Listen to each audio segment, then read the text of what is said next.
الحمد للہ رب العالمین والعاقبۃ للمتقین والصلاة والسلام علی سید المرسلین وعلی آلہ واصحابہ اجمعین اما بعد فذکر فإن الذکریٰ تنفع المؤمنین صدق اللہ العظیم۔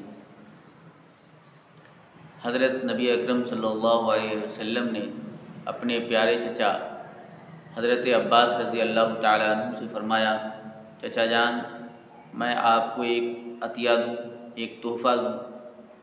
نماز کی شکل میں وہ ایسا عظیم تحفہ اور ایسا عظیم وہ سرمایہ نبی اکرم صلی اللہ علیہ وسلم نے اپنے چچا جان کو بتلایا کہ اس کے اندر 10 فوائد خود نبی اکرم صلی اللہ علیہ وسلم نے گنائے۔ وہ صلاۃ التسبیح کی نماز ہے۔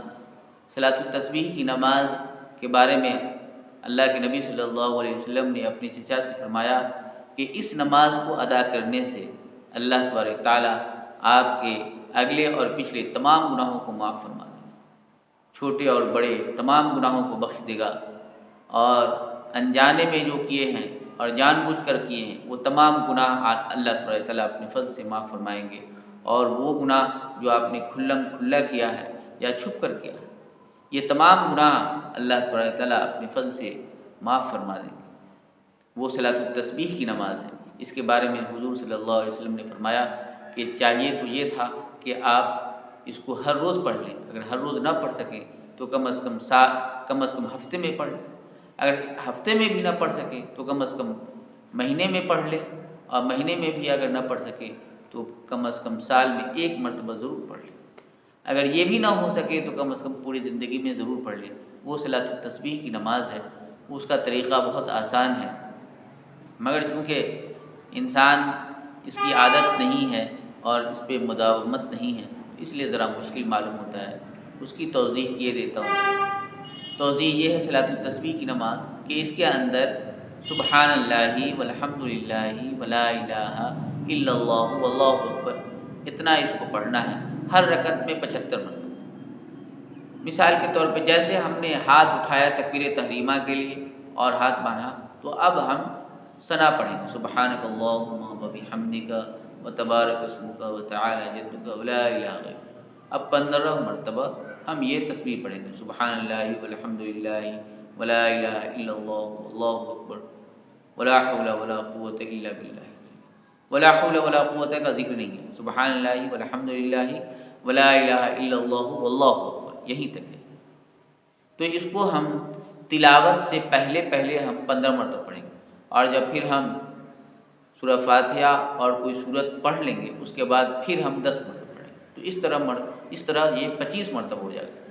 ایک تو یہ کہ ثنا سے پہلے ہم 15 مرتبہ پڑھ لیں گے، ثنا پڑھنے کے فوراً بعد ہم 15 مرتبہ پڑھ لیں گے، اور تلاوت کرنے کے بعد پھر ہم 10 مرتبہ پڑھیں گے، اور پھر یہ 25 مرتبہ ہوا۔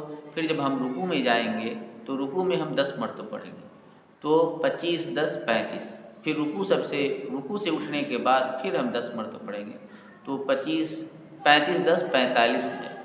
پھر ہم سجدے میں جائیں گے تو سجدے کی تسبیح پڑھنے کے بعد ہی پڑھیں گے، اور 45 10 55 ہو جائے گا۔ پھر سجدے سے اٹھیں گے تو 10 مرتبہ پڑھیں گے، تو 55 10 65 ہو جائے گا۔ پھر ہم جب سجدے میں جائیں گے تو 10 مرتبہ پڑھیں گے، تو اس طرح 75 ہو جائے گا۔ پھر ہم دوسری رکعت کے لیے اٹھیں گے، تو دوسری رکعت کے لیے ہم جیسے اٹھیں گے تو ہمیں تلاوت کرنے سے پہلے یعنی قرأت کرنے سے پہلے پھر ہم 15 مرتبہ پڑھیں گے، اور پھر ہم قرأت کرنے کے بعد پھر ہم 10 مرتبہ پڑھیں گے۔ تو اس طریقے سے پھر دوسری رکعت میں 25 مرتبہ ہوا کھڑے ہونے کی حالت میں۔